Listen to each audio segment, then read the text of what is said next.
அண்மை செய்தியை பார்த்துக் கொண்டிருக்கிறோம். சென்னை எண்ணூர் கடற்கரையில் 17 வயது கல்லூரி மாணவி உட்பட பெண்கள் 4 பேரின் சடலங்கள் ஒரே நேரத்தில் கரை ஒதுங்கியிருப்பதால் பரபரப்பான ஒரு சூழல் ஏற்பட்டிருக்கிறது.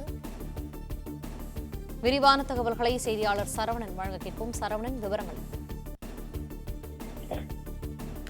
வடசென்னை பகுதியில எண்ணூர் பெரியகுப்பம் கடற்கரை பகுதியில் இந்த 4 பெண்களினுடைய சடலங்கள் அடுத்தடுத்து அந்த ஒரே பகுதியில கிடந்ததுனால பரபரப்பு ஏற்பட்டிருக்கிறது. அந்த பகுதியின் மீனவர்கள் தகவல் தெரிவித்து எண்ணூர் போலீசார் சம்பவ இடம் சென்று 4 பேரினுடைய சடலத்தையும் கைப்பற்றிருக்கிறார்கள். போலீசாருடைய விசாரணையில கும்மிடிப்பூண்டி பகுதியை சேர்ந்தவர்கள் என்று தெரிய வந்திருக்கிறது. அந்த பகுதியிலேயே, அதாவது இந்த சடலங்கள் கடந்த சற்று தொலைவிலேயே கரையில் 4 பேருடைய உடைமைகளும் அதே போன்று அவர்களுடைய செல்போன்களும் இருந்திருக்கிறது. எனவே இந்த பகுதியில் இறங்கி அவர்கள் குளித்திருக்கக்கூடும். இதனால் ஒருவர் பின் ஒருவராக அலையில் சிக்கி ஒருவரை காப்பாற்றுவதற்கு இன்னொருவர் என சென்று இப்படி உயிரிழந்திருக்கலாம் என்று போலீசார் சந்தேகிக்கிறார்கள்.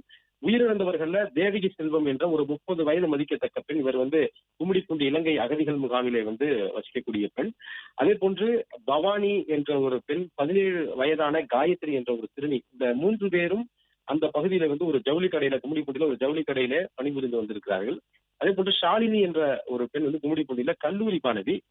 இவர்கள் அனைவருமே கும்மிடிப்பூண்டி பகுதியை சேர்ந்தவர்களால ஒருவருக்கு ஒருவர் அறிமுகமானவர்கள். 4 பேரும் கடற்கரைக்கு செல்ல வேண்டும் என்று அவர்கள் அங்கிருந்து இன்று வந்திருக்கிறார்கள்.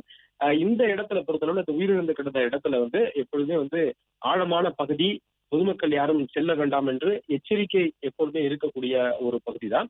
இந்த இடத்துல பொதுவாக வரக்கூடியவர்கள் இந்த கடல்ல இந்த பகுதியிலே இறங்க மாட்டார்கள். இறங்கிய உடனேயே ஆழமான பகுதி இருக்கும் என்பதனால, அது மட்டும் இல்லாமல் இந்த கற்கள் எல்லாமே அந்த இடத்துல கொட்டி வைத்திருப்பதனாலே கால் உள்ளே சிக்கிக் கொள்வதற்கான சூழல் இருக்கிறது என்பதனால் அந்த இடத்துல யாரும் இறங்கக்கூடாது என்று அறிவுறுத்தி வருவார்கள். இவர்கள் வெளியில் இருந்து வந்ததுனால இந்த நேரத்தில் யாரும் பொதுமக்கள் அந்த இடத்துல யாரும் இல்லாத அந்த நேரத்துல அவர்கள் கடலில் இறங்கி இருக்கிறார்கள். அலையினுடைய சீற்றம் அதிகமாக இருக்கும் பொழுது ஒருவர் சிக்கிக்கொள்ள அவரை காப்பாற்றுவதற்கு ஒருவர் பின் ஒருவராக சென்றதாக போலீசார் தரப்புல சந்தேகிக்கிறார்கள்.